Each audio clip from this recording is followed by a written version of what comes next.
سب کی قیمتیں بڑھیں گی. میں نے آپ کو آئل کی پرائسز آلریڈی بتا دی ہیں کہ بڑھ گئی ہیں.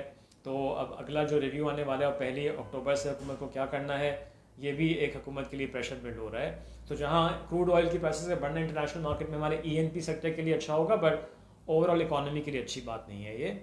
اور ایک پروپوزل اب خبر لگی ہوئی ہے کہ جی ایک پروپوزل آیا ہے کہ 3 ریفائنریز کو, اس میں پاکستان ریفائنری کا نام آ رہا ہے, نیشنل ریفائنری کا, ان بائکوں کا, کہ ان کو تو بند کر دیا جائے.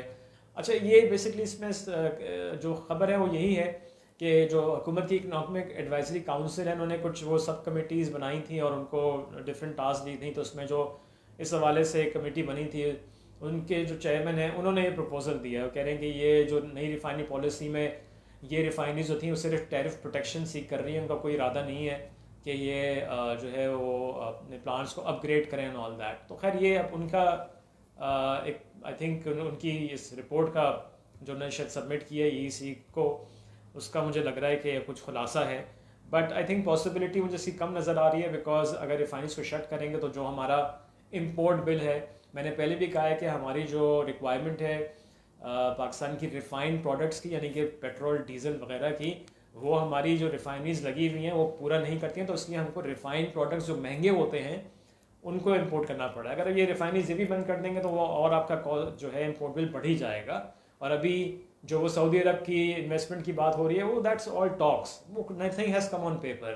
پالیسی بنے گی تو کوئی انویسٹمنٹ کرے گا, ابھی تو پالیسی نہیں بن پا رہی ہے, اسی پہ اتنے اعتراضات اٹھ گئے ہیں. تو پالیسی تو بنائیں پہلے. سو آئی تھنک یہاں پہ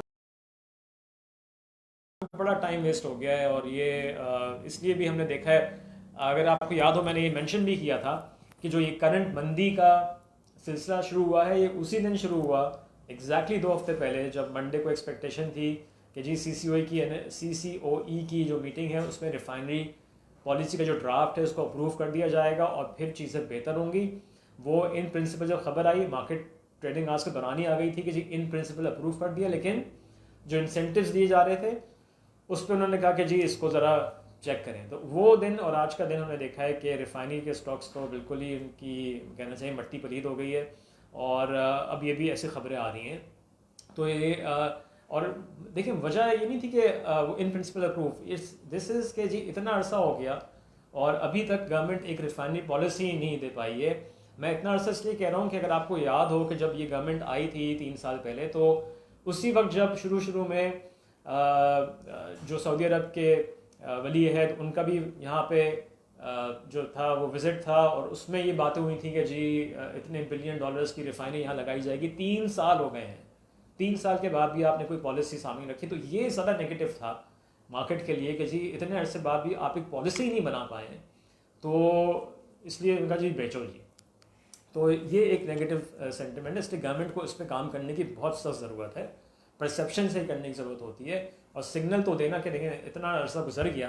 اور اس میں بڑے لوگ شامل تھے. حکومت نے ایک اسپیشل اسسٹنٹ پرائم منسٹر آئے, ٹھیک ہے جی, ان کو یہ ٹاسک دی, ان سے نہیں ہوا, بلکہ انہی کو بلیم کیا گیا. باقی جو خبریں آ رہی تھیں پچھلے 2 ہفتے سے جب یہ ریفائنری پالیسی CCOE کی میٹنگ ہوئی, اس کے بعد تابش غور صاحب نے ریزائن بھی کر دیا کہ ان پہ لوگوں نے کہا کہ جی تو آپ اس کو ایک پرٹیکولر ریفائنری کو جو ہے وہ فیور دے رہے ہو. تو یہ ساری چیزیں اس پہ بڑا ایک آئی تھنک حکومت کو کام کرنے کی شدید ضرورت ہے. اوکے جی, تو یہ ساری خبریں ہیں آج کی. اب اسٹریٹجی میں نے پہلے بتا دی ہے, دیکھیں پل بیک آ سکتا ہے بٹ وہاں پہ پروفٹ ٹیکنگ کرنی چاہیے. اور اب یہ اگلا جو مہینہ ہے اکتوبر کا, یہ بڑا امپورٹنٹ ہے. IMF کا پروگرام ریوائیو ہوگا تو وہ ایک ٹریگر ہو سکتا ہے, اور اس سے پھر ہمیں یہ بھی پتہ چلے گا کہ انٹرنیشنلی جو ابھی ایک اور چیز انویسٹرز کو پریشان کر رہی ہے کہ ہمارے relations with international community specially with US وہ کیسے جا رہے ہیں. آئی تھنک اپروول آف یا ری اسٹارٹنگ دی IMF پروگرام جو ہے وہ اس کی ایک انڈیکیشن ہوگی کہ نہیں ٹھیک ہے جی چیزیں جو ہیں وہ اتنی بری نہیں ہے جیسے لوگ سوچ رہے ہیں. کیونکہ ہمیں پتہ ہے کہ IMF بغیر کسی گرین لائٹ کے فرام دیز مین جو بڑی کنٹریز ہیں وہ کوئی چیز کرتا نہیں ہے. تو پالیٹکس تو انوالوڈ ہے ہر چیز میں, ایون جتنا لوگ کہہ لیں کہ جی یہ اس میں پالیٹکس شامل نہیں ہوتی. سو اب یہ سب لوگوں کو اندازہ ہو گیا ہے. سو وہاں سے ایک خبر جو ہے اچھی وہ مارکیٹ کو تھوڑا سا وہ اور اوپر کی طرف لے کے جا سکتی ہے, لیکن جب تک یہ نہ ہو تھوڑا سا کاشیسلی کام کرنا چاہیے. اور جہاں آپ نیچے ایکیومولیٹ کریں ضرور, کیونکہ کافی اسٹاکس جیسے میں نے شروع میں بھی کہا تھا کہ اٹریکٹیو ہو گئے لیکن پھر ساتھ میں پروفٹ ٹیکنگ بھی کرتے رہیں. سو جی ہیو اے نائس ڈے. انشاءاللہ کوئی اور خبر ہوگی تو آپ کو ضرور اپڈیٹ کریں گے. Take care. اللہ حافظ.